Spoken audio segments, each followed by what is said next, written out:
Hi, this is Yvonne McNary, and I'm here today with Carrie Truitt. How you doing, Carrie? I'm good. How are you? Good. And she's going to be representing Hosparus for us today, even though some of you may know her in her other role on the school board. But she's with us today, and we're going to talk about Hosparus, and we're going to talk about getting some volunteers. Absolutely, absolutely. Now, first of all, tell us what Hosparus is. So Hosparus, and it's very recently become Hosparus Health, and that has a different connotation to it too. But Hosparus is our local hospice care organization. And we serve Adair, Greene, Taylor, Washington, and Marion counties, patients and families in this area, to provide end-of-life care for those individuals who are living with a life-limiting illness. Very recently, we went from Hosparus to Hosparus Health, and that change, while it may sound simple, really enables us to serve patients and families for a great deal longer than we can. So we're able to provide palliative support or advanced illness care to patients and families who are struggling with chronic illness but may not be in the terminal stages yet. So it allows us to work with the families that we love and support even longer than we could have before. So it's a mixture. It's not all one. Absolutely, one type. absolutely. Okay. Now, who is eligible for Hosparus? So for Hosparus, with our hospice care program, patients who are living with a life-limiting illness and they've been given a prognosis of 6 months or less, and we all know that none of us are the higher power that makes these decisions, but when our physicians treat patients and they look at them and say, if this disease goes the normal way that we think it will, then we think you've got about 6 months. That's the point at which patients and families can call us for support, because for so long people wait. They wait until they have a conversation where someone tells them it's time, or they wait until their loved one really is struggling at the end of their lives, and at that point they may have already missed out on so many of the different opportunities and services that we provide. One of the greatest bits of feedback that we get from patients and families is that they wish they'd called us sooner. Because life is so chaotic when you're dealing with a life-limiting illness, that when we come in, we alleviate the chaos and simply allow people to be daughters and sons and husbands and wives rather than nurses and taxi services, lots of things. So. Now, if our viewers want to get in contact with you, where's the Hosparus office located? So the Hosparus office is actually located in Campbellsville. The official address is 295 Campbellsville Bypass, but the location that people will be most familiar with is we're behind Colton's. They're in between Colton's and Kroger, so our office is directly across from the Kroger drive-through pharmacy window, so they can reach us there, and we've got lots of different people in that office to answer questions. The number over there is 270-789-4247, and people can call us anytime. And we'll be available to answer questions within or outside of normal business hours. Okay. Now, I know that you're looking for volunteers, people to help. Tell us what a volunteer's duties might be. Sure. So I'm the volunteer manager with Hosparus Health, and I oversee all of the volunteers that we have. And volunteers do a great number of things with our patients and families and with our staff as well. One of the great opportunities people can volunteer with us on is a patient care volunteer. And while we call it a patient care volunteer, it's much more simple than that. It's not health care or medical care.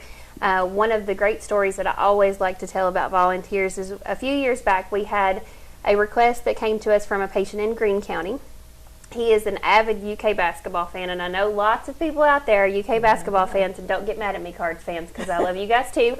But he was an avid UK basketball fan and watched basketball games and really got into it and yelled at the TV like a lot of us do, because the boys can hear you in Lexington when you yell at that television. But he yelled at the television when he was watching his basketball games, and his wife said, "Just hush, you're acting a fool, just stop it, settle down, it's just a basketball game." So they asked for a volunteer to come and watch the basketball games with him. Somebody who would understand that he's going to yell at the TV and not fuss at him for it. And so he got to enjoy a basketball game the way that he wanted to. His wife got to enjoy a basketball game in peace, which was usually about 2 or 3 rooms away, so that she could take a break. But volunteers can do something as simple and as enjoyable as that. So those are what we consider our patient care volunteers. Patient care volunteers can also sit with patients who aren't as active and communicative anymore, because I know a lot of people out there have maybe taken care of a sick child or a sick spouse. So you know, as a caregiver, you are the last one to go to bed at night. You're the last one to get a shower that day. You're the first one out of bed in the morning, and caregivers are exhausted. Yeah. And caregivers for our families are doing this 24 hours a day, 7 days a week. So if a volunteer can go into that home for a couple of hours a week and let the patient's caregiver, and that may be the patient's wife or their child or a grandchild in some cases, just get a couple of hours to take a shower or go to the grocery store, go to the doctor for themselves, because caregivers' health is the last concern as well. So those are our patient care volunteers. We also have needs for administrative volunteers to help out in our office. We utilize volunteers to reach out to families who have lost loved ones, just to check in with them to see how everyone in the family is doing and make sure everyone is coping well and moving on in a healthy way. We've got lots of special events. On Saturday, November 11th, we have the Hosparus Health Tea and Auction, and that's a fundraiser for our nonprofit organization. And just a good, fun way for people to come out and support our mission. So we need volunteers to help decorate for that event, to organize the food that's donated for that event.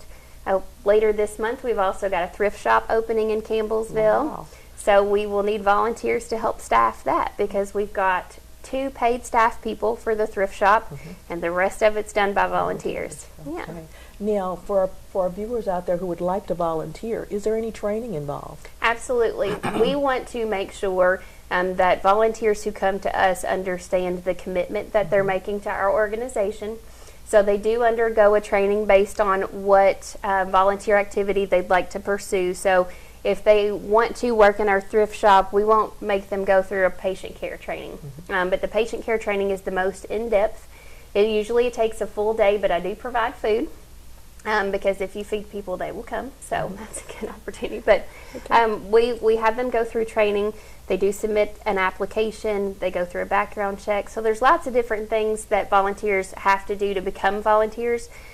But the reason we do that is to make sure, number one, that the people that we get understand that commitment. And number two, that they understand that they're going to be visiting people in their homes.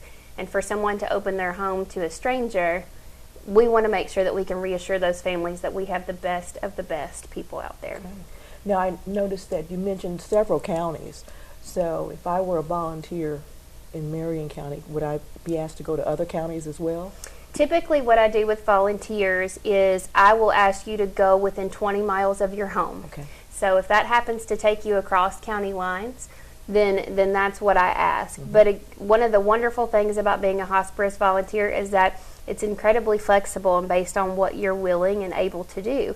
So if you only want to stay in Marion County and stay within 10 miles of your home, that's absolutely something that we would do, and we'd love to have people come on board with us for that. Okay.